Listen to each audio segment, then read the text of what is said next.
जय योगेश्वर।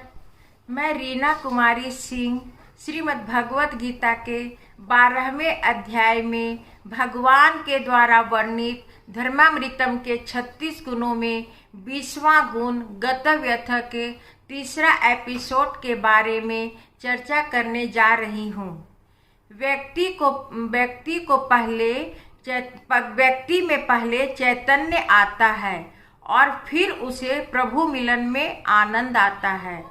इस स्थिति के बाद भी उसे एक व्यथा बनी रहती है कि कदाचित मैं भगवान के नजरों में उतर जाऊं और नीचे गिर पड़ूं तो। नवविवाहित स्त्री संभल कर और डर कर चलती है कि कदाचित हमसे कोई भी भूल हो जाए और पति से सहन नहीं हो तो क्या हो। लेकिन जो स्त्री विवाह के पश्चात प्रौढ़ हो गई होती है उसे डर नहीं लगता। वह कहती है कि डरने की कोई बात नहीं है, यदि कोई गलती हो जाएगी तो हमारे पति सहन कर लेंगे या सुधार देंगे, इसलिए वह व्यथित नहीं होती। इसी प्रकार भक्त पहले संभल कर चलता है, परंतु जब उसकी भक्ति में प्रौढ़ता आ जाती है तो वह व्यथित नहीं होता। एक बात समझ लेने की है कि एक बार समझपूर्वक अंतःकरण से शास्त्रीय रीति से भगवान के साथ जुड़ जाने के बाद गिरने का कोई भय नहीं होता।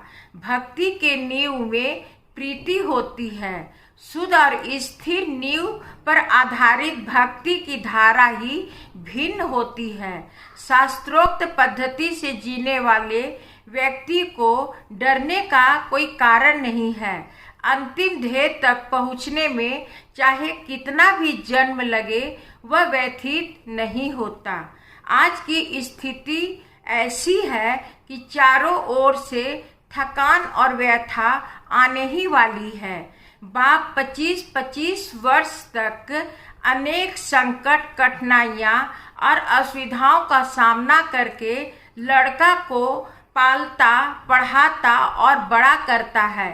पर अब लड़का कहता है कि माता तुम्हें अक्ल नहीं है, पिताजी तुम्हारी भूल है। यह सुनकर माता पिता को कैसा लगता होगा, कितनी व्यथा होती होगी। और इसी प्रकार यह व्यथा हमारी कब जाएगी, जब हम भगवान का व्यथा दूर करेंगे। यह परस्पर सहयोग की बात है। हमें भगवान की व्यथा समझनी चाहिए। इसके लिए तीर्थ स्थलों, मंदिरों, ज्योतिर्मठों में जाना चाहिए, उनका अध्ययन करना चाहिए, उनका कथा व्यथा सुनने चाहिए। उनकी व्यथा सुनने जैसी होती है।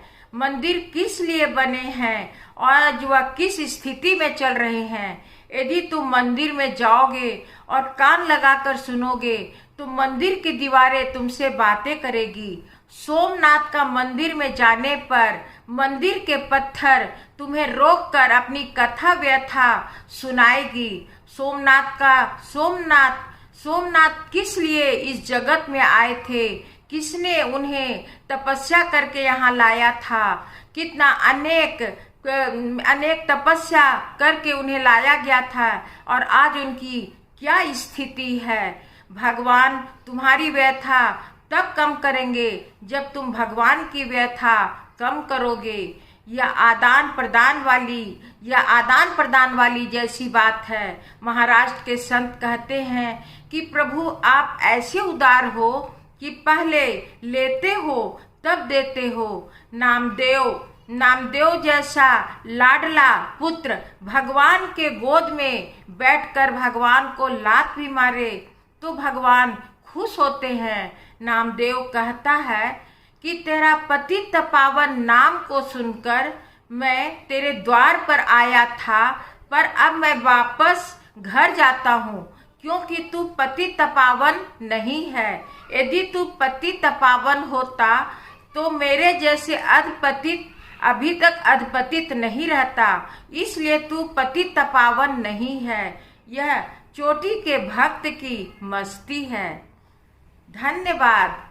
यदि यह धार्मिक एपिसोड अच्छी लगी हो तो लाइक और सब्सक्राइब अवश्य कीजिए।